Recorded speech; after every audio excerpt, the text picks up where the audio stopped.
Welcome to our colleagues and friends who are online, who are watching us online. A very important note, if you're watching live stream and you have a question, because this is a conversation, a dialogue, you must go to menti.com and use the code 19644108 in order to join the conversation. And my co-Jennifer here will be moderating the online questions, but welcome everyone. A little bit about myself. I was born in the US. My family and my ancestors all come from Suriname. So I have a lot of roots here in the Netherlands. 4 generations of my family come out of the Netherlands, in Suriname, of course.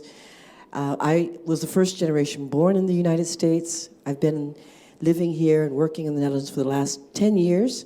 Nederlands is zo-zo. Ja, begrijp je goed, maar Engels is mijn eerste taal. So thanks for that we'll be doing this in English this evening. And I am a cultural historian. I'm also a descendant. I consider myself an activist, an epistemical activist, a cultural activist. I started the Black Heritage Tours in Amsterdam. Some of you might have been on the tour or know me from the tours in 2013. And I've co-written 3 books on Amsterdam, Netherlands, and Dutch New York heritage and slavery heritage. And I'm working tirelessly on a double master's in heritage and memory. So I'm very focused on material heritage, immaterial heritage, also how it links to our collective memories. So it's my pleasure to be here with you this evening and to moderate this conversation. We are here at the Stadium General event, which is organized in collaboration with cultural manifestation Bitterzoet Erfgoed. And we will be talking about colonial collections, which is, for me and my work, very interesting. And I am always discussing these conversations in the museum context, because I do work in the museums, research tours as well in the museums.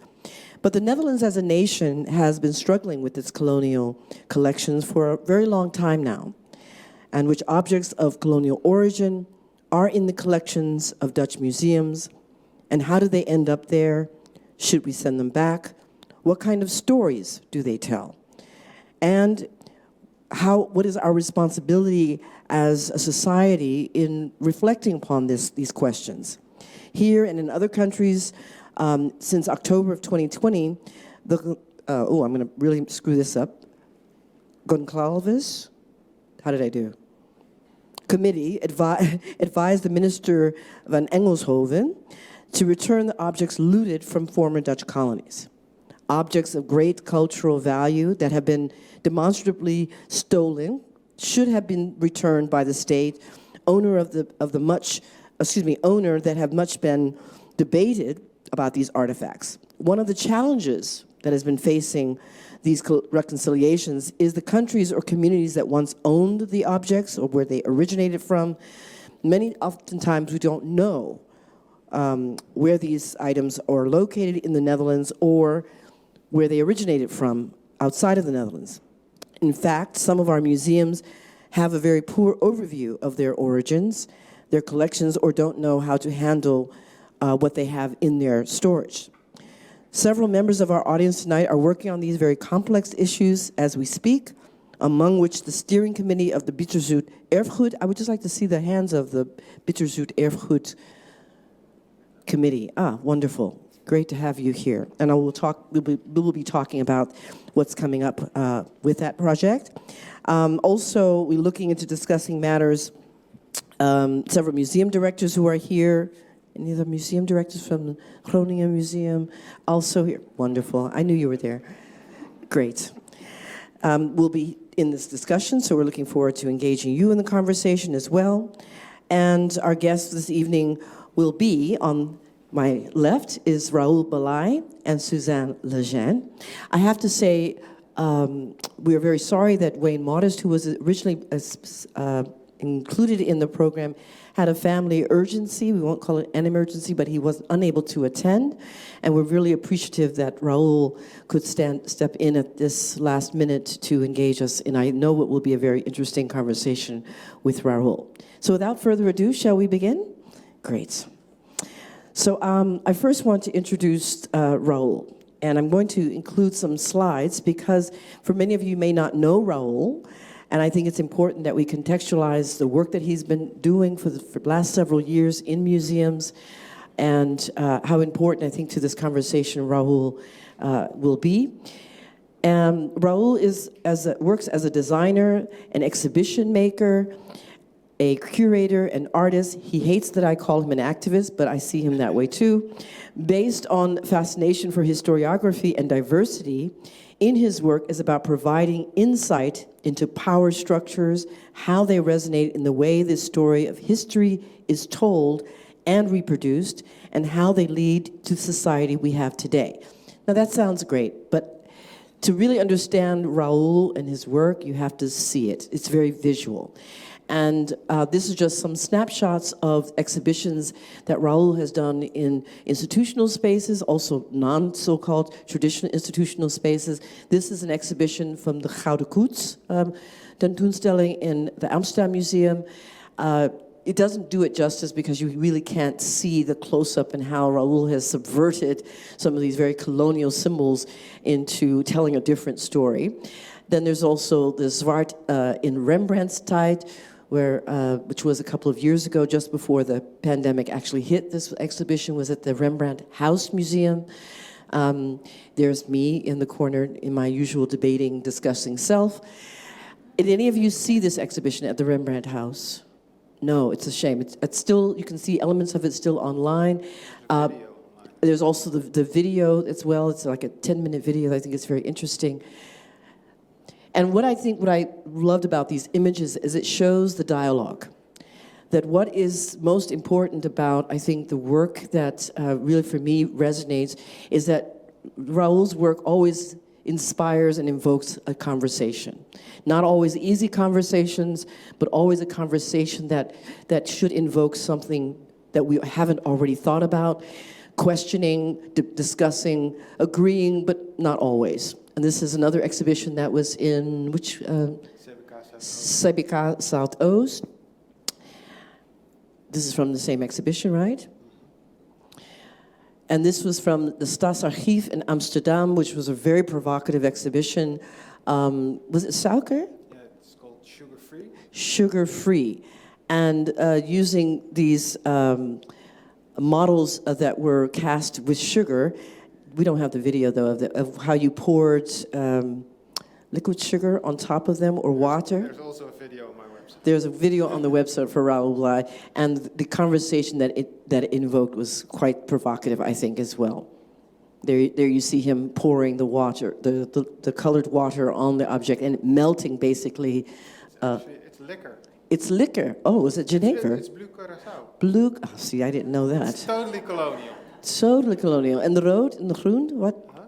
Those. It's just different. There's Geneva in the non-colored one. Okay. And there's a strawberry in the other one. Oh, interesting. But it's all sugar-based. Okay. I think my mic is not on. Oh, yes, we don't hear you. Another exhibition was at the Black Archives, Black and Revolutionary as well. So that's just a little taste of Raul's work. Next, I'd like to introduce Suzanne. Would you come back to the podium here? Suzanne Legend is the Dean of Faculty of Humanities and Professor of Political History at the Vrije Universiteit in Amsterdam, with a special interest in colonial and post-colonial studies related to issues of power dynamics in cultural spaces. In the past, she worked at the Royal Tropical Institute, the Tropo Museum. Moreover, she was a member of the National Nederlands Committee for UNESCO and is the co-chair with Wayne for Pressing Matters, which is a research project. Hopefully, you will learn more about if you don't already know. Welcome to both Suzanne and to Raul. Come on. Yes. And I do have an image here, Suzanne, which is really interesting, but I have no idea what it means. So maybe you can help us to contextualize the work that you're doing in this space around material heritage and artifacts and objects, and how this image relates to that. Yeah.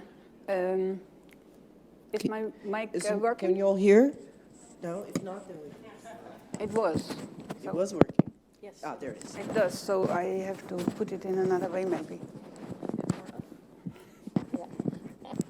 Sorry. There you go. Try to stop now. Yeah. Okay. Yes, we hear you. Well, I was asked to bring one picture, and actually I asked, can't we also have an object? So we will discuss the Yes. object later. But the picture is indeed a drawing which draws from many different objects. So in a way it takes fragments, ornaments from different objects, and together, in a way, it also symbolizes the problem that we are dealing with when we talk about colonial collections, because the guy who made this, he is a South African designer, and he made the style for our project. And in order to immerse himself... Nee? Oh. Should we just use... Zet hem op mijn bril. In het midden? Ik denk, jullie, achterin, jullie zijn mijn testpersonen. Suzanne? Ja, is dit beter? Anders hou ik hem in de hand. Or just use this. Ik hou hem in mijn hand. Soft-spoken. Oh ja, nu merk ik het. Ja, oké.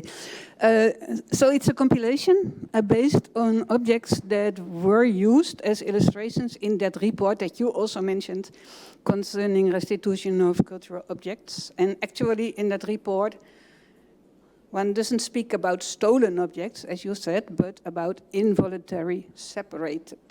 Involuntary separated. Yeah, so that's the euphemism of saying that in a way these objects have come here, those from where it came maybe were not involved in handing over in various ways.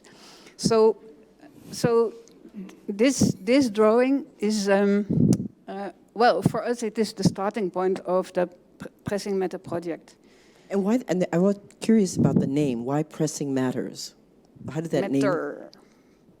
Pressing Matter. So it's about in a way it refers to, of course, matter, objects, material culture. Mm-hmm. It refers to urgency. What are we? It's pressing. It's haunting. So what are we doing with it actually? And it also indicates that, in a way, we should not lose time for searching for solutions with these collections, because it's not just that we can think about it and make up our mind and decide. Others also say we need those objects. Yeah. So for them it's urgent as well. And the research project, which goes from 2020 to 2025, is the focus on what we have here as an example, the Chris, is exploring objects at museums and private collections, and what their origins are. What is the sort of briefly the scope of the project? Yeah, let me briefly explain. So it is a huge project. We got money from the Dutch Science Agenda, the Nederlandse Wetenschapsagenda, and that's a collaboration in order to solve societal problems. So this issue has been acknowledged as a societal problem. It's a collaboration between 5 universities and one institute, a NIOD, 8 museums, partly combined in the Stichting Academisch Erfgoed, the Foundation for Academic Heritage, where the Gronings Universiteitsmuseum also is part of, and that's why also the Gronings Universiteitsmuseum is part of it. But also, for instance, Bronbeek, a museum which is owned by the Ministry of Defense and which actually is rooted in the colonial army, the KNIL, is a partner. Other university museums like Museum Vrolijk in Amsterdam AMC, which has huge collections of human remains, but also other scientific. And then, of course, the National Museum of World Cultures as one of the partners, and Rijksmuseum as one of the other partners. So it's huge, but there is also commitment as from the very start with activists, And I saw that you introduced yourself as an epistemical activist. I thought, wow. Yeah, because in my work, I'm really confronting language and how language is used, how narratives have been framed around the colonial past, memory, of course, as it connects to identity. And so I do also, will carry a sign if I'm in a protest movement. But for me, the spaces that I really see my work have the influence is in the academy, is in cultural spaces, in museum spaces. So it's kind of a way to use that language that can be relatable for some. Yeah. Okay, thank you for the explanation. And indeed, what we are discussing in our project is that not all objects came in our museum collections in the same way. So some have been traded, some have been collected in the context of scientific work, some have been collected in the context of missionary work, conversion. Some have been created in a kind of cultural get-together, and some, or maybe in the end, every object has been brought to the Netherlands in a context of violence, because the colonial past was basically a system based in violence. So we want to look at those different modes of collecting: trade, conversion, co-creation, scientific research, war, and war booty. Those 5 ways of collecting. And we want to see what, in the end, defines the object. So is it how it has been acquired? Is it what we know about objects the moment it entered the museum? Is it what we know about the collector? Or is it a direct relationship with communities from where it came? And what does it tell us today, what those objects mean for communities today, and whether or not they should be returned? So one of the things, and then I will end, one of the things that we thought about that political report or that advice from the Raad van Cultuur, which said, of course, stolen objects have to be returned. One of the things that we say is, it's not so easy to make a distinction between what was stolen and what is not stolen, but traded or given away or whatever. But B, what does it mean to give it back? That's not just easy. You cannot say, okay, Tropo Museum has some 3,000 human remains. We put them in a box and we send them to Indonesia. That's not how you can restitute. So we say, okay, there are things that are requested to return. There are things that nobody knows value and they have to be valued again. There are things that we thought that we knew what it meant, but actually we now find out that we don't know at all. And that's all the thinking that we want to do. And it's not just thinking, but in the end we will also come with guidelines and teaching materials and concrete proposals for dealing with restitution. So direct action at the end of it would be an outcome. Return. I hope not return. only at the end of it, but as part of the process. So we're going to come back to the questions about also, because you did mention human remains are included, but I want to bring Raul you into this conversation, because the work that you do in institutional museums like Scheepvaart and Rijksmuseum, Amsterdam Museum, how is that usually you're introduced to a project? Is it to look at these contested objects and paintings and create a counter-narrative? Could you talk a little bit about your process in working with museums over the last several years? Well, it really depends on the question of the institute. because I play so many different roles as a curator or as an artist. I don't think this mic is really. Can I have yours? Maybe it's a lot easier. It's okay.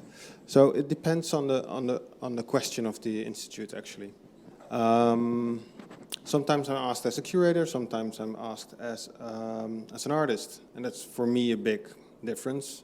I'm also a designer, so sometimes I enter as an exhibition designer, or that's the question, but then I make clear that I don't want to be just an exhibition designer because that's not the way I work. I want to have partially at least control of the story that's being told. I think the Rembrandt Museum is a very good case where you can see that they asked me as an exhibition designer and conceptual advisor, and pretty soon it became really clear that the way they were telling the story about black people in Rembrandt's age was actually leading it back to the dominant Eurocentric narrative. So I was working on it together with Brian Elstock. Some of you might know him as an artist. And we just took it completely apart. So the first presentation we had with the museum, they were really confused because we took them through a presentation of, I think, 150 or 160 slides and just tore it apart. So that's a really interesting process, and I think in the process with the Rembrandt Museum, that was an institution that was really willing to change. So the team was really open to look at the stuff differently. Some things weren't possible because they asked us really late in their process. They were working for 5 years on this exhibition and asked us 18 months before the opening. So this is also something that institutes have to learn. Like if you want to work with someone like me with a certain expertise and a certain connection to a subject, you will have to include people in a really early stage. But in the case of the Rijksmuseum, I was on a think tank.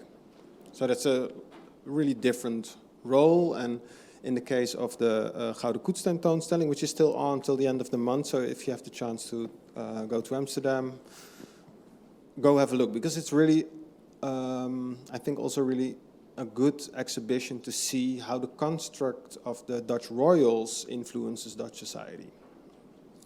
And I think that's really important to understand when you look at colonialism as well, the role they played, the role Willem III played, when you look at the Nederlandse Handelsbank, how that came forth out of the East India Company, and how that in the end became the ABN AMRO Bank. You know, it's this kind of information that's really triggering to me. And what I did within the Gouden Koets tentoonstelling, I was there as an artist. So I just try to move away from the object and make it more about citizenship, because I'm not so much interested in this object. Because the coach is the coach. If you put it in front of, or if you put horses in front of it, it moves. But if there are no horses in front of it, it's dead. It's a dead object. And I think I'm past the point of being really upset about this one panel. I think you shouldn't ride the coach anymore in public space, maybe in your own garden if you're the king. But so that becomes a more important conversation to me, like the society we are today. Who has a say in where we are taking this conversation? And I think that's also really interesting in the process you're going into. It's like all the questions and the different parts you're looking at, and I'm like, yes, there are some issues with getting to know where it should be returned to, and there are some issues about how to return it. But if you ask me, it's a really simple question. It's not a Dutch object, and trade and all these kind of euphemisms. I mean, you already said, like, it's all in this context of violence, right? So how willingly is this traded? Like if I put a knife to your neck and I say like, let's trade your bracelet for my phone, and then we traded it, but did we really? Was it a fair trade? The questions. But this is a good point, and I want to come back to the question of language and how important this also in terms of how we're framing this discussion. Because you mentioned, Suzanne, that included in the scope of the project, the research, is also human remains, which brings into a whole nother dynamic. You mentioned that the Tropo Museum has up to 3,000 still human remains. There are other museums, like I know I was doing a project in Bremen in Germany, where there's still thousands of human remains from the people from Namibia that researchers and scientists can still go to these institutes and request to study these objects, these human remains. I don't know if that's a case where it can be done also at the Tropo, but how then do you engage in a conversation? I mean, there's certainly a lot of scientific technology that can trace the origins of human remains, but how does that differ in terms of the conversation or the debate? Yeah. If you allow me to indeed talk more about human remains in the Tropo Museum, because I have been working on that since 2000. Promise not to cut you off. I promise. Go ahead. I'm also keeping time as well, so just keep it brief. Those remains cannot be studied. So they have been documented as far as we could document them, and they are in boxes, and the boxes cannot be opened. So they are there in order to discuss with the people from where it came what to do with it. And of course, there were many options.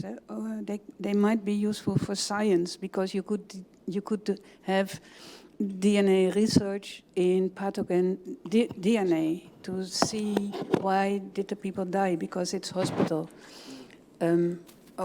So maybe we know more about what happened to malaria or whatever. So there are many exciting questions that people might ask, but the conclusion was it is not ethical to use these remains at all, and science in itself is not an argument to say, okay, and that's why we want to have access to them. We are not supposed to control who has access. They are just not accessible, and we are discussing what to do with it. So do you treat the remains in a very different way than in the discussions, for example, with objects like the Chris? Well, you know, the human remains seem to be clear. That's about body parts of people. But then you have a whole scale. Where does a human remain stop and where does an object start? So, for instance, a photograph or facial masks. In our project, we will work on the facial masks from NIAS. They are now on display in the Rijksmuseum, some of them, in a corner directly close to where concentration camps and Holocaust is being discussed, in the context of physical anthropology and thinking about race. But we doubt whether these masks can serve that purpose. So we talk with people in NIAS, and that's part of the project, who recognize people, who know who were the people whose face was being casted, and we think with them, and the museum that owns it, which is the Utrecht Universiteitsmuseum, they say, okay, we make copies and we send them the copies. But we say, first, who gives you permission to make a copy? Second, why should they have the copy and we keep the original? Moreover, it's a cast, so what's original and what's copy? It is already from a mold. It's one example, but you can continue. You can say, okay, there are many objects in which body parts, body parts are part of it, like ancestor sculptures with a skull in it, or like knives made from bones. But then there are also, of course, clothes that people wear on their body. And some of those clothes, we know they were taken when people were taken prisoner or when they were killed. So there is blood on it, or there's a history of blood on it. So it's very complicated, in other words. But I don't want to complicate everything, because someone also said to us, don't complicate in order not the reason I say take a decision. is because it often, as Raul said, it seems simple. Here's objects that have an origin that did not come from the Netherlands, that it would seem logical or rational that if we know the origin, that they should be returned. human remains, it makes it more difficult to do that, given that oftentimes we don't know who the ancestors are or who they represent. But I guess the deeper question becomes the outcomes. While the outcome is it to return ultimately the objects that we do know, for example, the kris that was returned to Indonesia a couple of years ago, King Willem-Alexander was there to make this very official ceremony. We have a kris here that's from the Groningen Museum. No, from the University Museum. Do we know, can you share something about what we know of this kris and its origins? Yeah. Is that... Yeah. One final remark about the human remains. Yes. We have been returning human remains to Suriname that were excavated at the Quataweg. So they were returned because the people there said, we do want those objects. But you cannot just send them because understood. It's uneasy for us to have them. Yeah. And that's another type of responsibility. Understood. Yeah. Understood. Okay, can we go to the kris? Can we talk about the kris? And other objects. So, the question, of course, we're here in Groningen. How was Groningen involved in this process? Barbara Henke is my colleague from Mapping Slavery and been doing this research for many years, written a book about traces of slavery in Groningen. So it's not new to Groningen to investigate these questions. But how did this project with Bitterzoet Erfgoed, who wants to answer that, Barbara?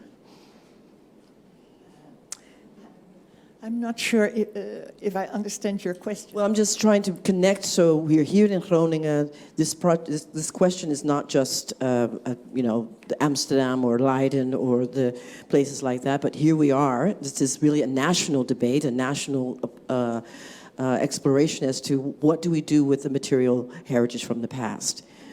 These objects, paintings, symbols, remains.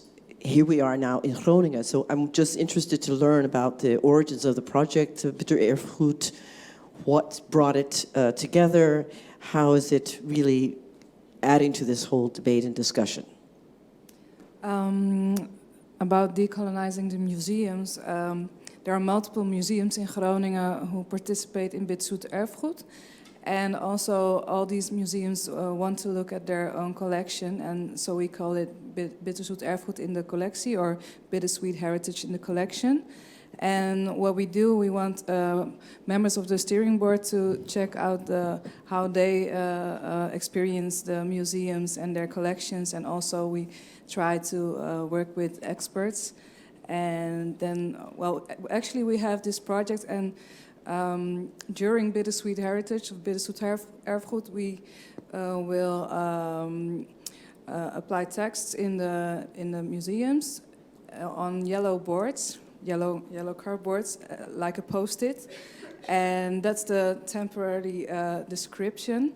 And visitors may also participate and react, engage, and help us to make it an ongoing thing, so we can really implement it in the collection. And the objects like the kris, what comes first? Is it someone from the descendant communities that says, hey, this object is part of my ancestral heritage and should be returned? Or is it the other way around, that this is because it's become more of a national movement to look at a material heritage in this way? What comes first? And this also could be a question for you in terms of the research. Is it from interest by the communities or from the institutions themselves, or maybe both? So So that was Sissy. She's the project leader of Bitterzoet Erfgoed. I'm Arjen Dijkstra. I'm the director of the University Museum. We've never had a request to return anything to anywhere, and we have one of the largest collections of ethnographics in the Netherlands, outside the consortium of the Tropo Museum, or a museum for world cultures. So on that hand, it's very much a non-issue to us. On the other hand, I've been preparing for getting a request from the day I started as a director. And I've also been hoping to get one of these requests because we need to get experience with it if we want to return something, and we need to do it in a good fashion. For this, we're looking to work with groups who live in Groningen but are somehow connected to our collections because of their heritage. And the one thing I've learned over the past couple of years is that it's much, much more difficult than the way we can discuss it. There's always another layer. There's always another problem to encounter. So yes, we should have a discussion on a very high level. Do we want this? How should we organize it? But we should also be prepared to stumble upon very difficult points, I think. Good point. I also want to make sure that the audience knows that if you have a question or burning comment, that you can just raise your hand. We have this very cool, I don't know if it's going to work, catch box. You guys know about? Oh, there's somebody there. Should we attempt to see if the catch box, does the catch box have to be turned on, or? If you really talk into it. Okay, I don't know if this is going to work, but we're going to try it. Some burning questions from the audience. I love technology, but I don't know if this is going to work. That's why I'm coming with the mic, too. Does this work? Yeah. It kind of works. What's your name? Marius. Yes. I was wondering, like, we were talking about the university museum in this case, that they really want to receive such a request, but how do these ethnic groups or these people know where to find their colonized goods? So the question is, how do the descendant communities or groups know where to go? So they have to obviously have to have seen it in a museum, or there's the gentleman who has been going to museums throughout Europe and just taking objects.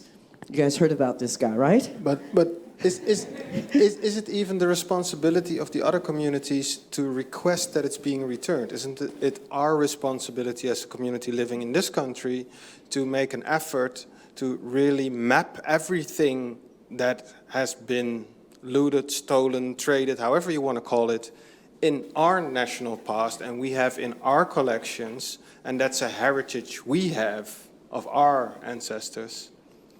And it'll take time, and it's not as simple, and it's not really black and white. There are a lot of grays in there, but I think it's ridiculous. It's really ridiculous that we're waiting for people to ask for something that they don't know the existence of, that even if you know the existence of it, like Suzanne is telling us, like that you have to look really hard and find out like who is actually the one who it should be returned to. I sometimes compare it with if you're 20 years old. That never can be a one-way move. That only can happen if there is contact. Yeah, you have to, but then it's our role to make the contact first and make knowledgeable that we have that object and what is the role within history or what is the place in history where it's taken from. Yeah. Then you can start having a conversation, right? Yeah, that's right. Why I had asked to have a Chris as a kind of conversation piece. That is because we know so much about Chris's. Can just for everyone know what a Chris is? Yes? Well, let me Just maybe briefly give a description of what it is and the context. Yeah. A Chris is an He's going to actually let us see it close up. It's a dagger. It's a dagger, which is an integral part of Indonesian culture, Javanese culture, in this case, Buginese culture, and it is. You can find it everywhere in museums, in history museums, in private collections, in national collections, whatever. And so. And its significance in terms of this colonial heritage, in particular, with the one that was recently returned to Indonesia by Prince Diponegoro, where it was discovered in the Leiden right? It wasn't discovered. It was always there on display. It was always there. Okay, but do we know anything about this Chris? Yeah, but well, why I thought a Chris is a perfect conversation piece, because we think that we know everything. We know that it has a ritual meaning. We know that you have different Chrises, like this one is from the Bugis in Sumatra. We know that the blade is iron and that it has its pamor, and that the spirit of the Chris is actually in the pamor. We know that actually the blade is the most important part, and this can be new. So this can be 300-400 years old, and that one can be from 1920. Because what is really important is the blade. So we know a lot about those Chrises, and at the same time, In general, right, about the Chris itself. it is a collectible. So museums started collecting, making classifications. This is Jogja Chris, this is Boogie Chris, this is whatever. Museums started to collect in order to make their collection complete. And whereas actually these are, for families, is this heirloom. So for the soul of a family, it really belongs to them. And it is a big paradox that we know that it is heirloom of families, but we don't know the family. Of this We particular only- Chris, we don't have the origin. Of most Chrises. Of course, there are some official Chrises that were donated to the royal family. So these were the Javanese rulers who gave it as a token of respect to the colonial king. That we know, but most Chrises, they are anonymous. We don't know. And when you read Itja en Adinda in Multatuli, then you can read the story of the father and the mother of Saidja, and because of the cultivation system, they suffer. So they don't have enough land anymore. They are hungry. So he has to sell his buffalo, and then, of course, he becomes even more hungry. And in the end, he also has to sell his Chris, his pusaka. So in a way, he has to sell the soul of the family. And we have thousands of Chrises in the Netherlands, and we don't know of whom they ever were. And telling the story, connecting these Chrises to the history of the cultivation system, which was forced cultivation, a kind of forced labor. And also, but the Prince Diponegoro's Chris, for example, he was forced to abdicate it as also a symbol of surrender. So there's a lot of other layers to the narrative that sometimes gets lost in. It wasn't a symbol of surrender. It was a symbol of being really what is it? Verraden. Trade. Yeah, because it was the Java War. So that's just before the cultivation system started in Indonesia. It was the Java War. He was the leader of the war. The Dutch couldn't win the war. In the end, they started negotiations. And during negotiations, Diponegoro was caught. His weapons were taken. He was sent into exile. And the Chris went to the Netherlands with a beautiful document which explains this is the Chris of Diponegoro. Already in 1949, so during the roundtable discussions about the Indonesian sovereignty, the recognition of Indonesian sovereignty after Indonesia had unilaterally declared itself independent in 1949, already was a request, we want back the Chris of Diponegoro. The Dutch wrote, and that's what I find in the archive, the Dutch High Commissioner wrote to the Netherlands, don't do it, because the moment you return that Chris to Sukarno, you give him the power of the Chris. So keep it in the Netherlands.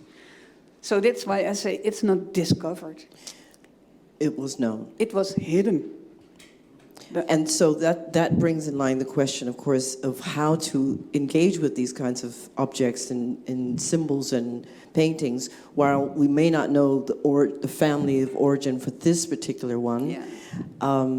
You know, in your exhibitions, you're often asked, Raul, to interact with objects and paintings that have a very complex or layered or controversial history, and to use contemporary art or visual art to frame it a different way, because this is often the debate about language. So we say we'll trade with you, but if you don't trade with us, then we'll kill you for it. So there's always the question of, when we use those kinds of terms, trade, or it was a gift, give it to me or I'll kill you, is also another way that could be, if you're talking to a descendant of the history, that would say, this wasn't a gift. We didn't have a choice. So we say it's a gift, that keeps us somewhat a position of innocence. But how do you interact with this kind of conversation when you're asked to do an exhibition with controversial objects like the Gouden Koets? Well, I think for me it makes it a lot easier to interact with objects that relate to my own cultural heritage. In case of the Chris and Indonesia, it's a bit more, it's close but a little bit farther away. My father remarried with a Malaccan lady, so it is close. It's part of my upbringing, and also the Indonesian community is really close. When we came in, I already said, oh, it's out. You shouldn't do that. Like, if we talk about how do you handle it, it's something I was brought up with. Like, you never take it out unless you use it. And all of us are not allowed to use it because it's not our Chris. So what is it even doing out in the open? Then Suzanne said, but it's presented in the right way, in the way that the knife is put up.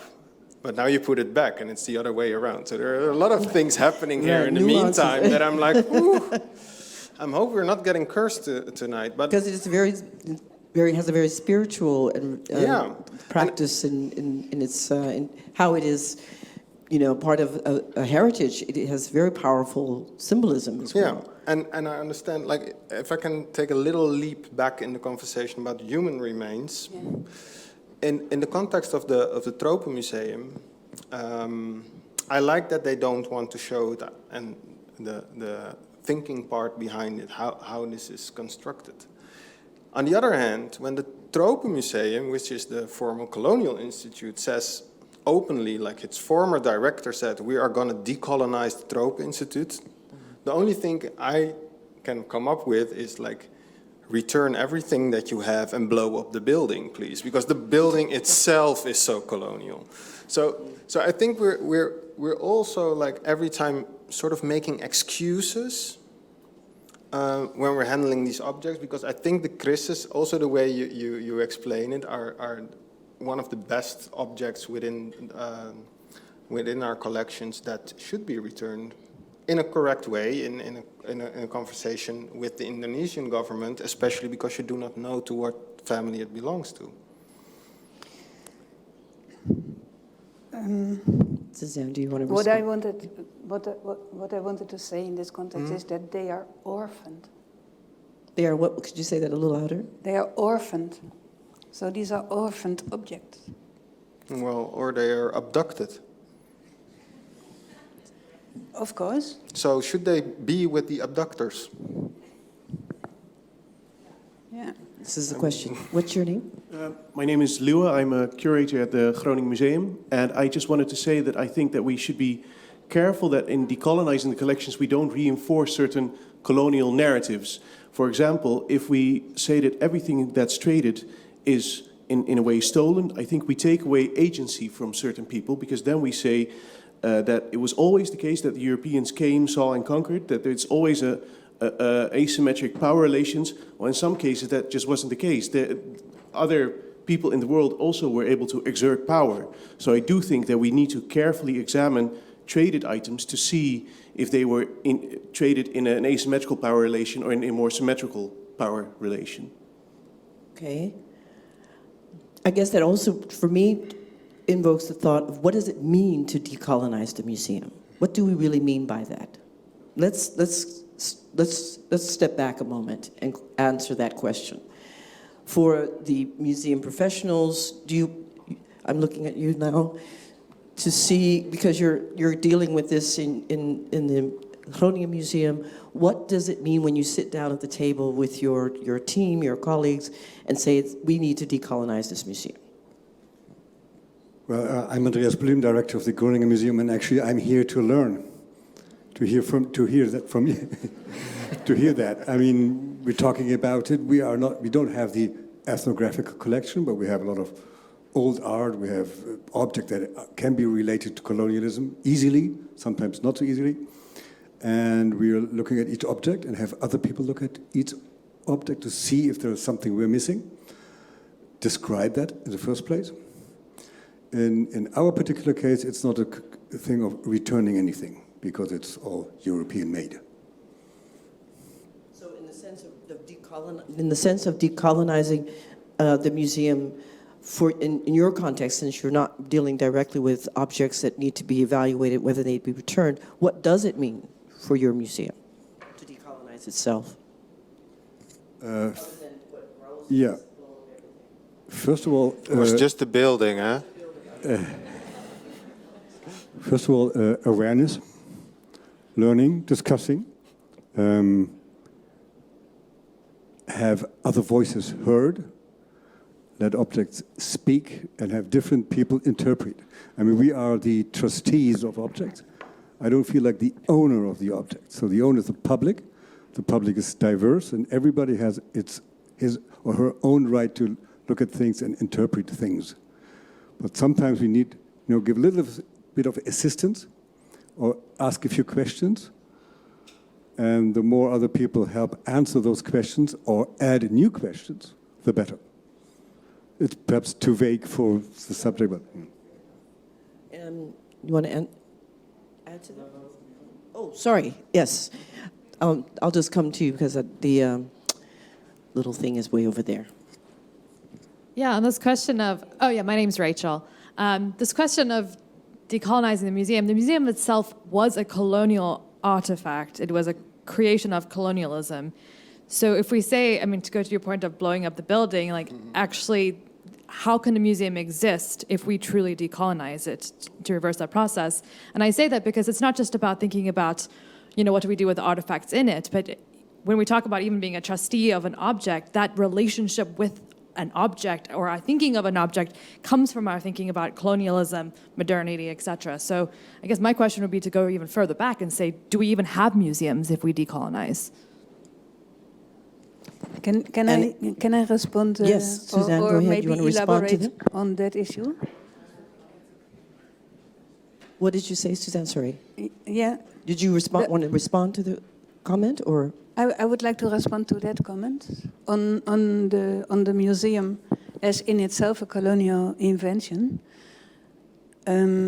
because I fully agree with you, and actually it is in line with the argument that what has been collected in museums has first been turned into collectibles, like krisis, as a category that you can collect, or that you should have once you want to collect it and make your collection complete.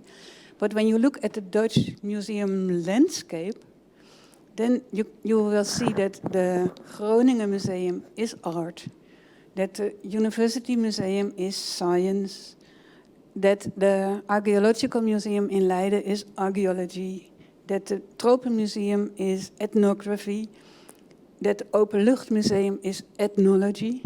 And in a way, that is a kind of super museum structure that repeats and confirms this classification. And natural museums are also part of it.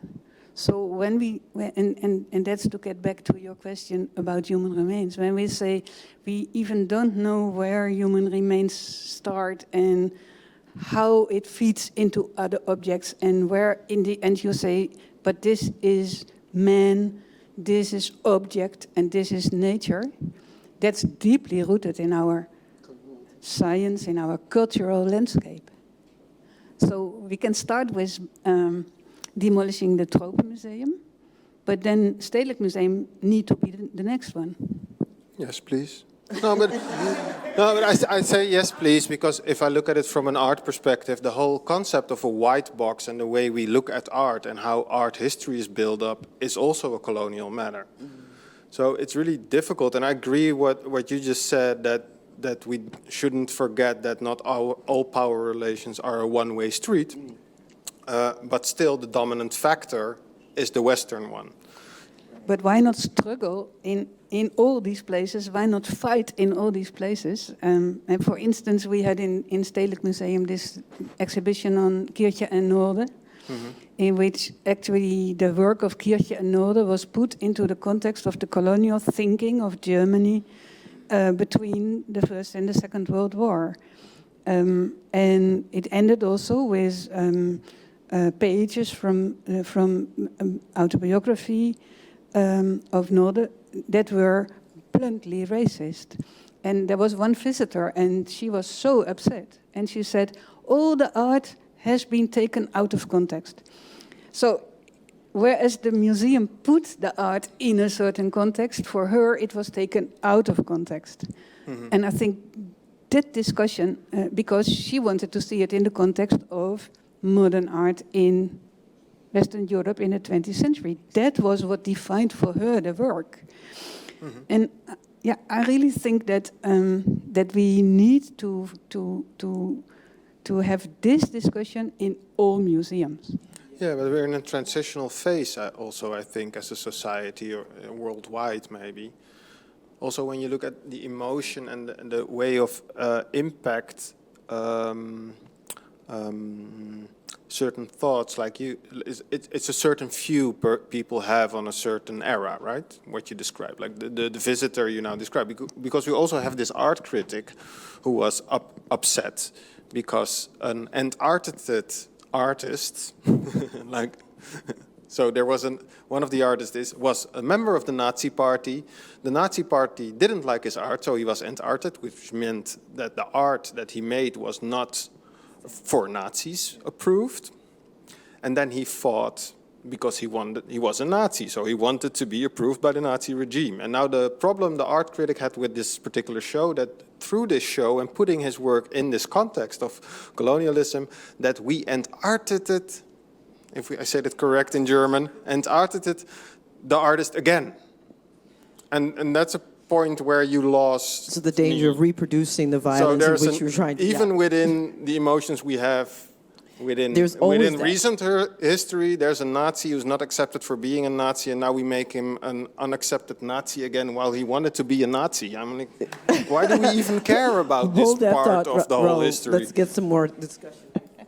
Yeah, by the way, I really like that exhibition very much. Oh, do I need to introduce myself? I'm Barbara Henkes, historian here at the university. And I did like this exhibition very much because we really got a new perspective on these artists and their work. And it made me look also in the collection of the Groninger Museum in the Ploeg. I really saw new ways of looking at these paintings. And that is what we tried with decolonizing the Groninger Museum. We really looked at what we had and tried to find a new perspective on what we saw and what we did not see or what we did not know. So we used these old paintings, 18th century paintings, with the zwarte bedienden, black servants, and we invited Van Basharif to use his imagination, the author Van Basharif, to give these persons who are anonymous an identity and a story. But not only that, also in the what Andreas already said, we tried to look at the study stuff which is there and try to find different stories to add to what is there. And another example of that was I did see before in the Amsterdam Museum with the collection of the so-called Gouden Eeuw at the time.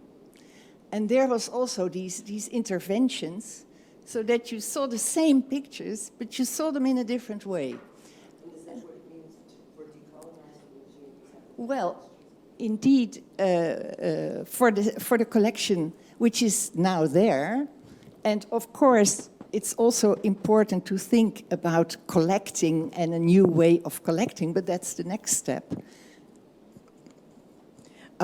One of the dangers, before I come to you for the question, is you have a question online? Okay. One of the dangers of this idea of decolonizing that I've found in recent years is there is, and someone may have mentioned it, a danger of reproducing a new form of violence. Because a really bad example, good example, is the Royal Museum in Tervuren. Has anyone been there, the before and after?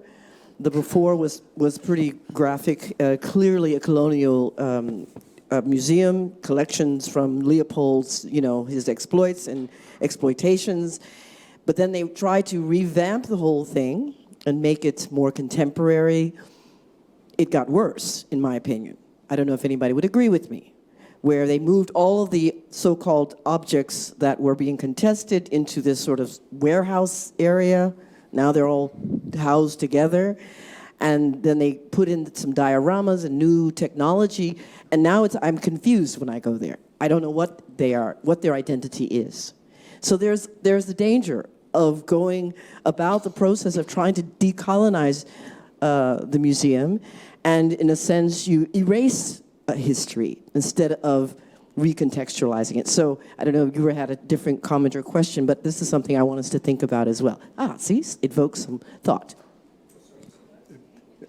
Well, perhaps my comment now is a bit like too late, but before we blow up all the museums, I want to make one last plea. I mean, museums, of course, a Western concept, but they were born from Enlightenment, 18th century, taking objects out of context, in that case of churches and palaces, from the people of power and to give it to the people. That's like the idea of the British Museum and the Louvre. So before we blow it all up, it wasn't all bad. As a part of nation building. Do you want to do we want to go into nation building and enlightenment? That's fine. You're going to really throw it? This is how it works. Well, good luck with that. Oh, there we go. So, introduce yourself. This one? No, the others, yeah. My name is Willem. I'm also a master. I don't hear him. Do you Master. hear him? All right. This is better? All right. My name is Willem. I'm from Groningen, and I'm doing also a Master Cultural History. And I just wanted to add something to what you said about reproducing colonialism. Yeah. Is that if you are talking about decolonizing the museum, you also have to look at your partners who are sponsoring your museum and that are deeply rooted in colonialism, are deeply still being colonizing, still, so that was my point. So it's not just your collection, it's also your sponsorship. Very good point. And I have an example. I was just in South Africa a few months ago, and there's a lot of debate around material heritage, monuments, etc. Courtois, who is a very controversial figure that was very much involved in the Dutch colonial period, in terms of her memory, and there are institutions that still uphold the VOC mentality, that they have plaques on the ground where they put new beautiful gold inlaid VOC, the Wapen is there. There's the VOC company's garden where you go into the cafe, they're still wearing the VOC aprons, and you're like, what the is going on? And we had a meeting with Dutch Culture, because there is actually the Institute, and Dutch Culture is listed as a sponsor. Oh my God. So we asked the Consul General, did you know that Dutch Culture and the Consul is one of the sponsors of this whole beautification of the VOC? And he was completely like, oh, no way. I said, here it is. So it's a very important point you're making, that institutions and their partners also have a responsibility to understand what they're signing up for, what they're supporting. And there's a lot of requests, and things sometimes can get overlooked. But this is a very good point in terms of the network that is what you're raising. Okay, there was here, and then online there's a question, and someone over there had a question. All right, so there's one thing that's really important and we shouldn't step over. If I want to re-buy my collection, the collection I have now as a university museum, I can go on KataWiki, and I think if you give me 10,000 euros, I can buy almost half my collection for no money at all on KataWiki. If we're really honest, we don't really care as a society. It's here. I would love to return it before somebody requests it, but I don't have the money to do it. I don't have the people to do it, and nobody will give me that money to do that, right? So it's because on some level we don't care, or we don't care enough. And we, as a broad society, right? Like the people here and the people listening at home, you probably care as much as I do. But if we look at this from a bigger point of view, we don't. And we do need the money, the commitment, and the only way to raise that commitment is by creating real engagement. And I'm not meaning like a group of people who want to come and demonstrate and have a good time and stuff like that, but I'm talking about real commitment in the long term. And I think the only way to properly do that is through great exhibitions and obviously good books and good stories about it, but we don't want to blow it up just yet. We need to create the building is not going anywhere. I have another suggestion also what might help is politically vote for different political parties. That would help a lot to get some budget raised. Applause for that. So I'm Anne Beaulieu. I'm professor of knowledge infrastructures at Campus Friesland at the University of Groningen. And I'd like to put forward an alternative framing that hasn't come up yet, and that is indigenizing the museum or finding...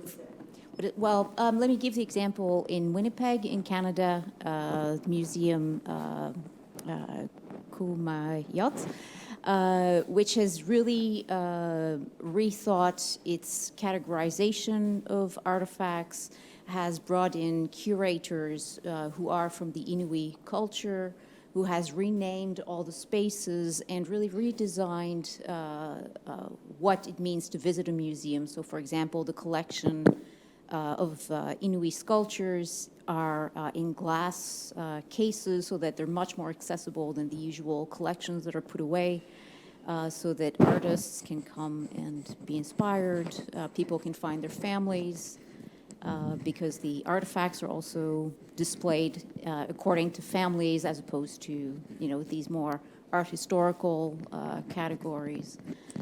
So I'm wondering whether that might also be an approach.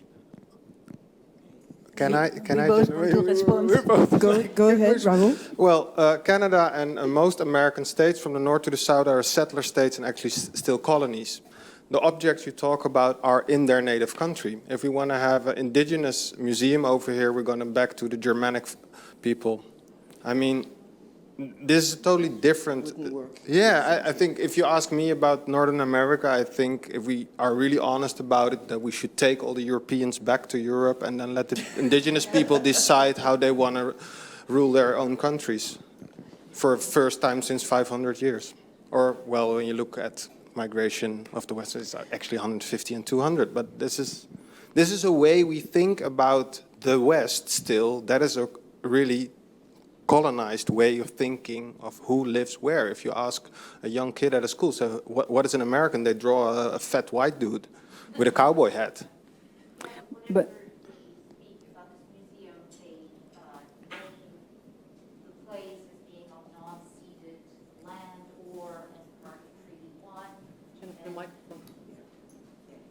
yeah. So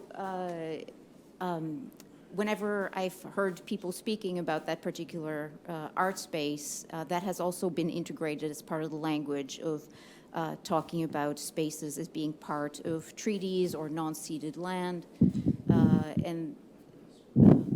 Yeah, I mean, as a acknowledgement that is made very systematically. Yeah, well, For me, a space that you're referring would be like the Black Archives. That is indigenized space that really claims its heritage, that uses collections to tell different stories, its own stories.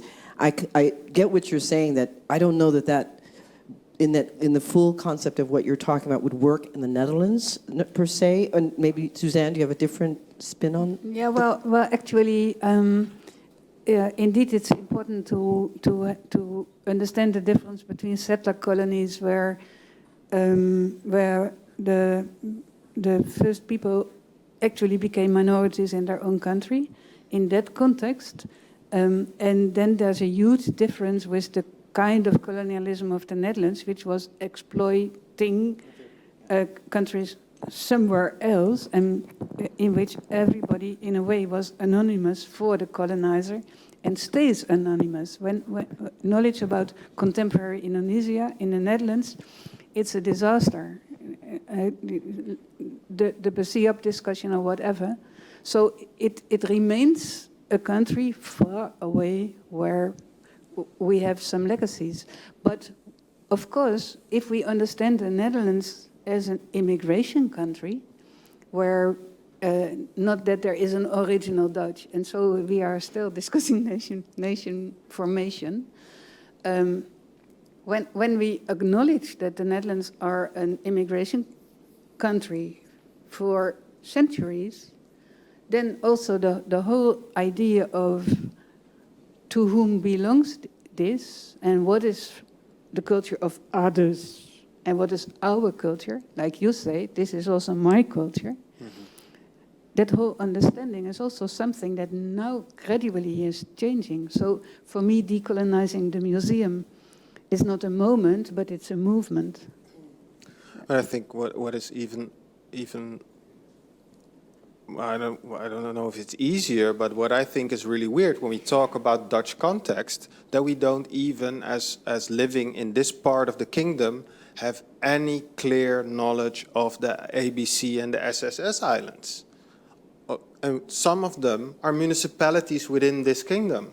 Why is that not on our national news in every evening, what happens on all the islands? Just after we have Woerden, Groningen, and we have news about strikes on the train or the police, and then you have what happened on Aruba. Why is that not there? I mean, if we talk about still colonized parts of this kingdom, it's not part of our national notion living in this part of the kingdom. And I think that's already a start of reflecting on how colonized all of our minds still are. Let's hold that thought and Yeah. online for... So now I have this person behind me that has been wanting to ask a question for ages. No, it's no problem. Can you all hear me? Good? Yeah. My name is Millie, and I had a question about like the remains of peoples, indigenous and slaves. For me, as a descendant of slaves, I feel like how could you think about keeping it at all? Because, you know, it was that person's body and they should have autonomy over what happens to it, and they can't say anything anymore. So I feel like those parts of those people need to be put to rest. In their countries of origin, I just don't see how there could be like any question about that. Yeah. Well, I think that you perfectly explain why the project is pressing matter. Because of course that's the question. That's the key question. That official report said, okay, we do have to restitute it. We should not keep it. But that's only a political statement that in itself is empty if you don't know how to do that. It is urgent, I agree. Before I come back to you, there is a question from our online audience. Is there space in Pressing Matters for research on the somatic heritage of slavery and on the embodied experience of walking through an exhibition on slavery and on the museum as supporting healing as a process? Yeah, that's a very good question, and thank you for that. And indeed, we have one of our sub-projects is about what we call reconciliation, healing, with artists, but also not only Not with... this one. No, not only with... No, it's an open call for all over the world. But we will also have exhibition experiments, what we call, or exhibition labs, what we call. And that's exactly in order to try to think about this. And this whole notion of the embodied experience of walking through an exhibition, that's really well phrased, because that is what happens. It is not easy to go and watch this, and the ethics are not always clear, and the care after having visited such an exhibition, or to know whether you had a say in how it was presented, or I'm always thinking of Victor Kasiepo. He was in Papua, and he passed away, but he was working with us on the human remains in the Tropo Museum. And he said, you know, with all the knowledge that you have, when you come to Papua and you tell this, it will be like a tsunami, and the people will be just blown away, because they don't know that there is so many in your museums related to their ancestors. So really think about how to inform people. And exhibitions can be a way to do that, but as I understand the intervention, online intervention, it can also be very painful for people. And isn't there also, we're speaking of just the remains that they're there, but Petrus Kamper, who conducted scientific experiments on black bodies, people from Angola, from different places, those remains are also included in this research. Am I correct? Yeah, I think this is for me. We indeed have the collections of Petrus Kamper here in Groningen.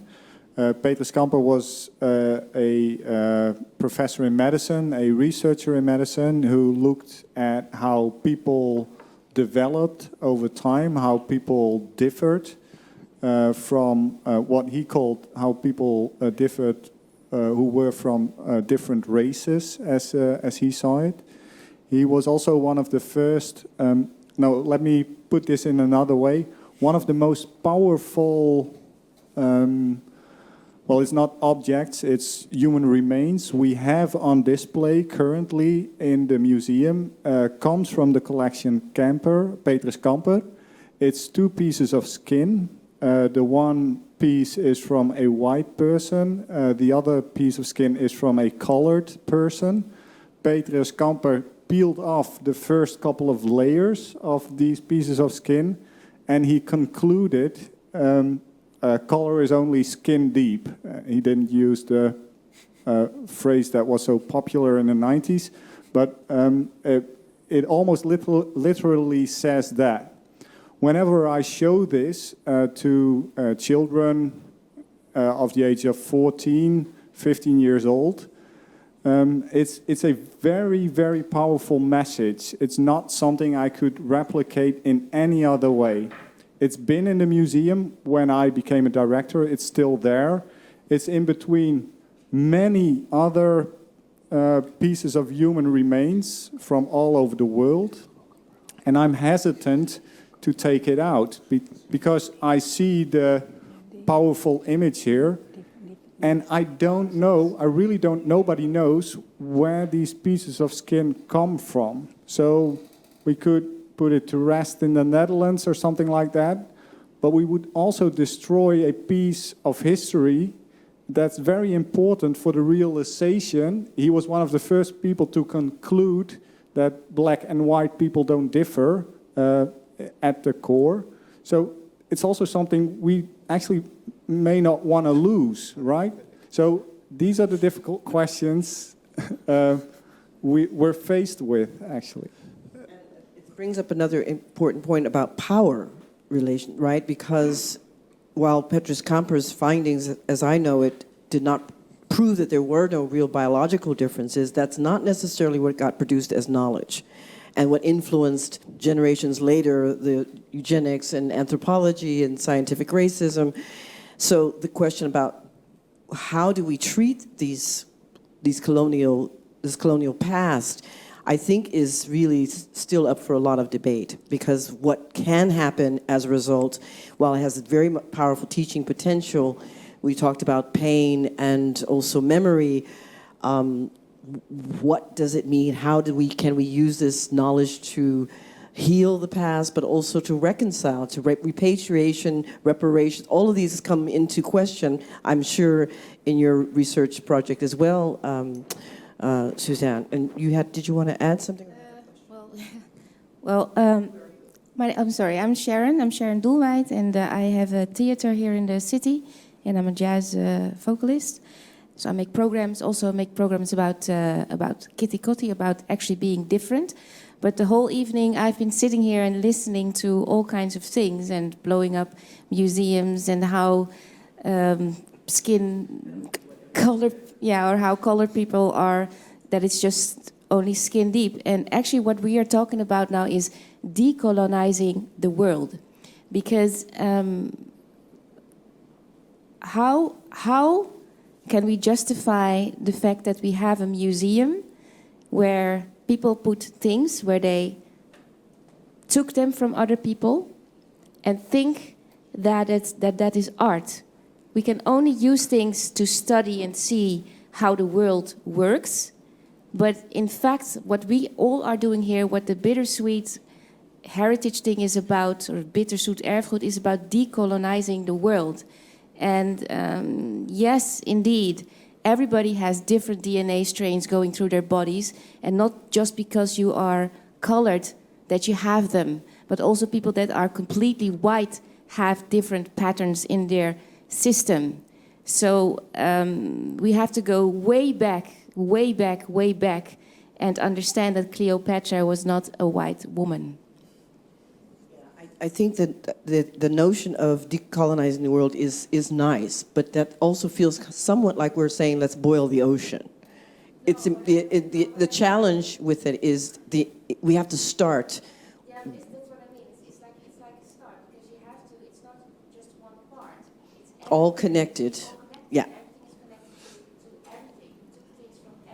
Absolutely, and you're right, because as I travel to South Africa, the links to Suriname and the Caribbean and North were so very deeply rooted. Even blackface in South Africa is connected to the minstrel shows that traveled from the U.S. Across the water. So this is a very important point. All right, we're down to a few minutes before you intersect, because we have 5 minutes. There was one other question which I lost again online, and then I want to give each of you a chance to sort of bring it together before we close. It says, I was missing in the previous topic of whom and what institutions should really return exactly. Can we be more specific? Exactly, rather than remain in general terms, how should this infrastructure really look? Let's get down to details. Be specific. 3 minutes now. 3 minutes you have 2 minutes to give that answer. Well, actually, I do know which institutions do want to return. And of course, the ethnographic museums, they agree that they are going to return. So they want it. Then the Rijksmuseum, National Museum, in a way is in between wanting, but also having very much doubt, etc., and having a special problem that part of their collection that might really qualify for return is not theirs, but is only on display in the Rijksmuseum. So that's the Vereniging van Vrienden van Aziatische Kunst. And that's really something that Borobudur had. I don't know what else. So, and would an institution submit to you your project request saying, hey, this is an object, these are objects that we are considering, can we get your support in exploring? The institutions that collaborate in our project all are ready to return. But actually what we also want to do is find mechanisms to get away from having to do all the research on each object one by one, because in a way that is an encyclopedic reconstruction of imperialism.